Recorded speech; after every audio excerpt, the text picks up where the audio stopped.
Hello મિત્રો, કેમ છો?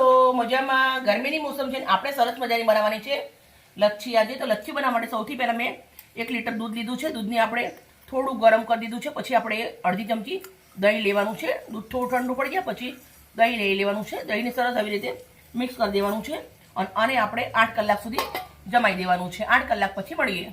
લચ્છી બનાવવા માટે આપણે દહીં સરસ મજાનું જામી ગયું હતું અને મેં 1 કલાક સુધી ફ્રીજમાં મૂકી દીધું છે. એકદમ સરસ મજાનું બરફી જેવું દહીં જામી અને રેડી થઈ ગયું છે. પછી સાથે ખાંડ લીધી છે, એક નાની વાટકી ખાંડ લેવાની છે. સૂકી ગુલાબની પાંદડી લેવાની છે. 4 નંગ ઇલાયચી છે અને વ્હાઈટ રોજ આવે એ લીધું છે. સિરપ થોડુંક નાખવાનું છે અંદર. તૂટી ફૂટી લીધી છે અને દ્રાક્ષ લીધી છે સૂકી. સૌથી પહેલાં ખાંડ લઈ લેવાની છે, દેશી ખાંડ લીધી છે. હવે આપણે જે દહીં છે એ નાખી દેવાનું છે. દહીં તમે જોઈ શકો છો, એકદમ બરફી જેવું સરસ મજાનું દહીં જામેલું છે. તો દહીં આપણે લઈ લેશું. થોડી સૂકી ગુલાબની પાંદડી નાખવાની છે. થોડી આપણે દ્રાક્ષ નાખી દઈશું. 4 નંગ ઇલાયચી નાખી દઈશું. મિક્સરનો જાર બંધ કરી દીધો છે. હવે આપણે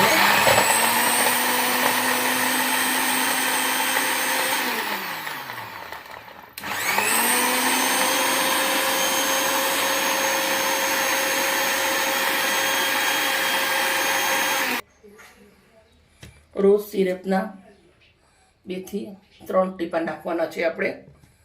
હવે પાછું આપણે એકવાર ફેરવી લઈશું.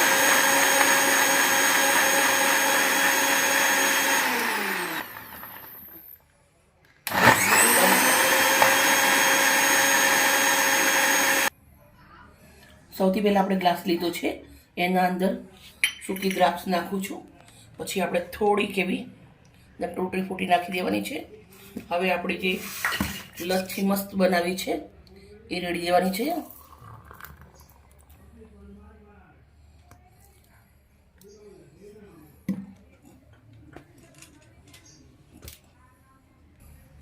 મિત્રો, મેં બરફનો ઉપયોગ જરા પણ નથી કર્યો અને સરસ મજાની આપણી લચ્છી બનાવી છે.